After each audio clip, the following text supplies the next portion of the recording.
আমরা যেটার অপেক্ষা ছিলাম সেটা এখন এক কাতারে চলে এসেছে। রব্বে করিম কোরআনে পাকে যেভাবে বাক্যে আমাদেরকে জানিয়ে দিয়েছেন, দালিকাল কিতাবুল লা রাইবা ফীহি হুদাল লিল মুত্তাকিন, এটা সেই কিতাব যেই কিতাবের মধ্যে কোনো রকম সন্দেহ নাই। হুদাল লিল মুত্তাকিন, মুত্তাকিন বান্দাদের কাছে গেলে আমরা এই কিতাবের ঘ্রাণ সুঘ্রাণ পাবো এবং হেদায়েতের পথ পাবো। যখন জিজ্ঞেস করতে লাগলাম মওলা, তখন বলতে লাগলেন যে হ্যাঁ, মুত্তাকিনদের কাছে যাও। আমাদের স্টেজের মধ্যে আজকে মুত্তাকিনরা বসে আছে। যারা রূহ দিয়ে জিসম দিয়ে কেবল একজনকে ভয় করে, তিনি হলেন আল্লাহ। আমরা আহলে সুন্নাত ওয়াল জামাত আদিনী কুল্লা আদব, আমরা আদবওয়ালা, এই জন্য চুপচাপ বসে থাকি। এখন আমরা ধরে রেখেছি, ছেড়ে দিলে রসুলের সিংহরা কে ছিঁড়ে ফেলে দেবে। এখনো অনেক ওলামায়ে কেরামরা আছেন যারা ঈদে মিলাদুন নবী সাল্লাল্লাহু আলাইহি সাল্লাম সারা বাংলাদেশ নয়, সারা পৃথিবীতে উদযাপন করেছেন। শুধু আমরা এতটুকু বলতে চাই, রব্বে করিমকে জিজ্ঞেস করলাম, আল্লাহ কোরআন নিয়ে এত কন্ট্রাডিকশন কেন, আমরা কেন আলাদা হয়ে যাচ্ছি? এই তো সে কোরআন যে কোরআন পরে আবু বকর সিদ্দিক আকবর হয়েছিলেন।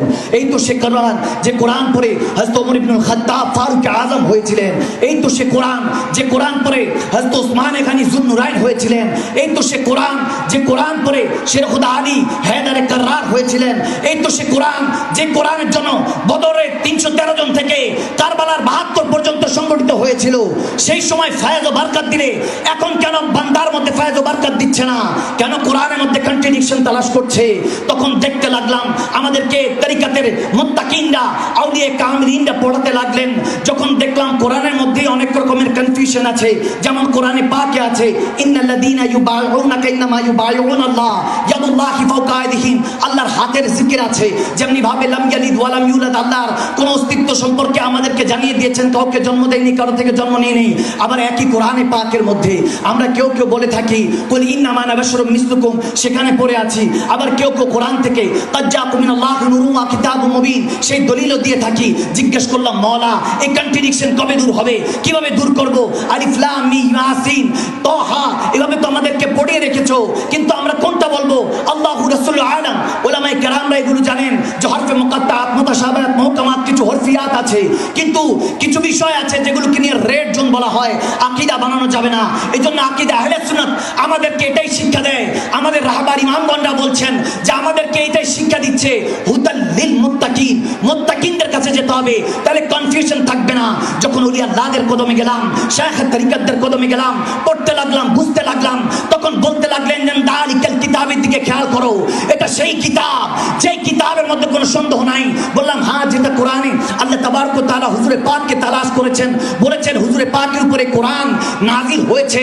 আরশে যখন আরশের মালিক লওহে মাহফুজ থেকে ইকরা বিসমি রাব্বিকাল্লাযী খালাক আয়াত কারিমাগুলি এই জমিনের শেষ চিঠি, শেষ বার্তা আমাদের জন্য পাঠাচ্ছিলেন, প্যারা নবী সিনা মুবারকে পাঠিয়েছেন। ইমাম গন্ডা ডাক দিয়ে বলে, নাদান বান্দা বুঝোস নাই কোরআন কার কথা বলা হচ্ছে? পড়তে লাগলাম, বুঝতে লাগলাম, আউলিয়া কামিলিনরা শিখাতে লাগলেন।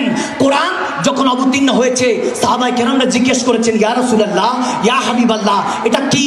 তখন বলেছেন হাযাল কালাম কালামুল্লাহ, আল্লাহর কালাম। যখন এটা জানতে পারলাম, বুঝতে পারলাম, শেষ কথা 1-1.5 মিনিটে বুঝে যান, তখন আমাদের সমস্ত কিছু কন্ট্রাডিকশন থেমে যাবে।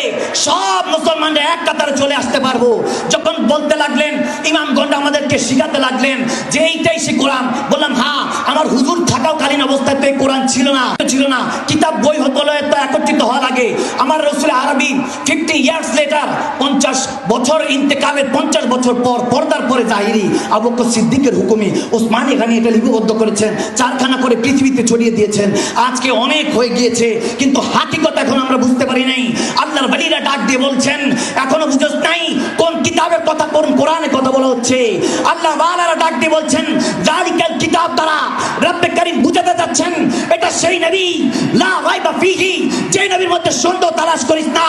12 রবিউল আউয়াল আমার নবী এসেছেন উম্মতের হেদায়েতের জন্য, গিয়েছেন শাফাআতের জন্য। যখন নবীকে চিনতে পারলাম, তখনই আমাদের কাছে সবকিছু ক্লিয়ার হয়ে গেল। এজন্যই তো কোন আশিক বলেছেন, নিসার তেরি চহল পহল পর হাজারো ঈদে রবিউল আউয়াল সিवाय इबलीस के जहां में सभी तो खुशियां मना रहे हैं।